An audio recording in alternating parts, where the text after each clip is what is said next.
Hello everyone, once again we are back with our video and I welcome you all to our YouTube channel that is Kunark Architecture of Education and I'm your host Kunal Jain।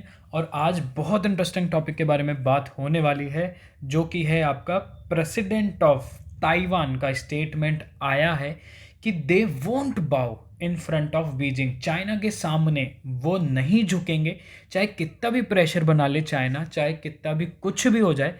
लेकिन जो Taiwan के president हैं उनका ये message आया है, चीन के आगे झुकने को मजबूर नहीं होगा Taiwan. Yes, you heard it right. ठीक है, आज इस टॉपिक के ऊपर हम डिस्कस करने वाले हैं। If you are new here ना, तो make sure to like this video, subscribe to our YouTube channel and press that bell icon so that you never miss an update. ठीक है, यूपीएससी और सीडीएस के आपके लेक्चर्स रोज़ाना के रोज़ाना वीडियोस आ रही हैं। Make sure to solve those questions. और अब हम स्टार्ट करते हैं हमारी वीडियो के साथ। अब प्रेसिडेंट ऑफ ताइवान का ट्वीट भी आया है, साई विंग का। The people of Taiwan are committed to uphold our nation's sovereignty, democracy, security, and prosperity. In my National Day address, I outlined four core commitments on which Taiwan is united. अब ये बता रहे हैं कि Taiwan हमेशा से United ही है और यूनाइटेड ही था। दूसरी सबसे मोस्ट इंपॉर्टेंट थिंग इज, इनने यहाँ पे चाइना का नाम भी मेंशन किया है। The Republic of China and the People's Republic of China should not be subordinate to each other. और upholding our free and democratic constitutional system, इनने अपने कमिटमेंट्स बताए हैं कि क्या कमिटमेंट ये लोग देने वाले हैं। रेजिस्टेंट एनेक्सेशन और encroachment upon the sovereignty, the future of Republic of China must be decided in accordance with the will of the Taiwanese people, Taiwanese people. तो कहने का मतलब ये बता रहे हैं कि अगर कुछ भी होता है तो उनको पहले पूछना चाहिए ताइवान के लोगों से, उसके बाद ही जाके कोई डिसीजन लेना चाहिए चाइना को। और चाइना भी ये बोल रहा है कि ताइवान का साथ जो जो देगा। अभी रिसेंटली शिन जिनपिंग जो चाइना के प्रेसिडेंट हैं, उनका भी स्टेटमेंट यही आया, जो भी ताइवान का साथ देगा उसके हम अगेंस्ट खड़े हुए हैं। और अगर आप लोगों को एक रीसेंट न्यूज़ में आया ये भी है कि इंडिया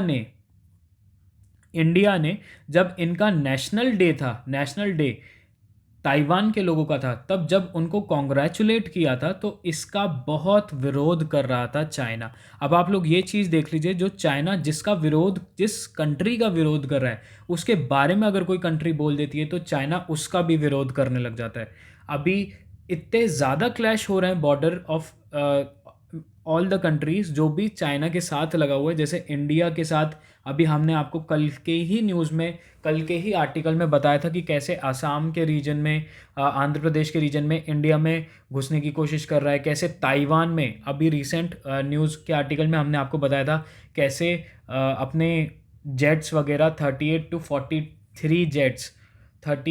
43 या 52 जेट्स कैसे उसने भेज दिए थे ताइवान में, जिसने 38 न्यूक्लियर बॉम्बर जेट्स थे। ये सारी चीज़ें बहुत ज़्यादा केओस मचा रखा है चाइना ने अपने आसपास के रीजन की सारी कंट्रीज़ को।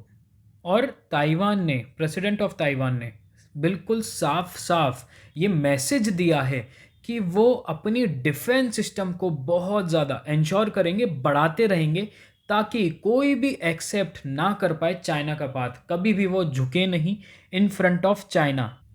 और ये सब आप लोगों को पता होना चाहिए कि जो भी जैसे चाइना है वो कौन सी कंट्रीज़ में प्रॉब्लम क्रिएट कर रहा है। ताइवान, उसके बाद इंडिया, उसके बाद और अदर कंट्रीज़। और ऐसे ही चाइना ने अपनी ओन टेरिटरी बताया है ताइवान को, जो ताइवान के प्रेसिडेंट रिजेक्ट करते हैं, ताइवान के लोग रिजेक्ट करते हैं कि हम अपने आप को चाइना की टेरिटरी नहीं मानते। और जो भी इस चीज़ को कंडेम करने की कोशिश करता है चाइना, उसको भी बहुत ज़्यादा डिग्रेड करता है, बहुत ज़्यादा ऐसे बोलता है कि नहीं, आपको ऐसा नहीं बोलना चाहिए, जो चाइना का पार्ट है वो चाइना का पार्ट है। तो चाइना दूसरी कंट्रीज़ के इंटरनल मैटर्स में बहुत ज़्यादा अपनी रुझान देता है, अपना आइडियाज़ देता है, जबकि अगर उसके बारे में कोई बात करे तो ये उसको पसंद नहीं है।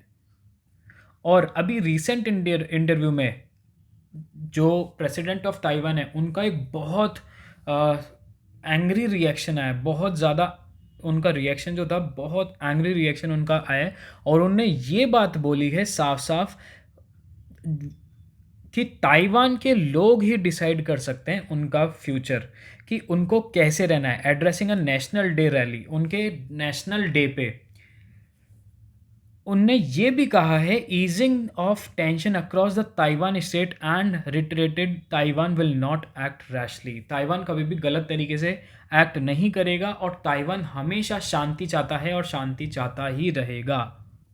और उनने अपनी स्पीच में लास्ट में ये भी कहा है कि कोई भी उनको वो पाथ नहीं दिखा सकता जो चाइना का पाथ है। उनने ये चीज़ बोली है कि हम कभी भी उस पाथ पे नहीं चलेंगे जो चाइना का पाथ है।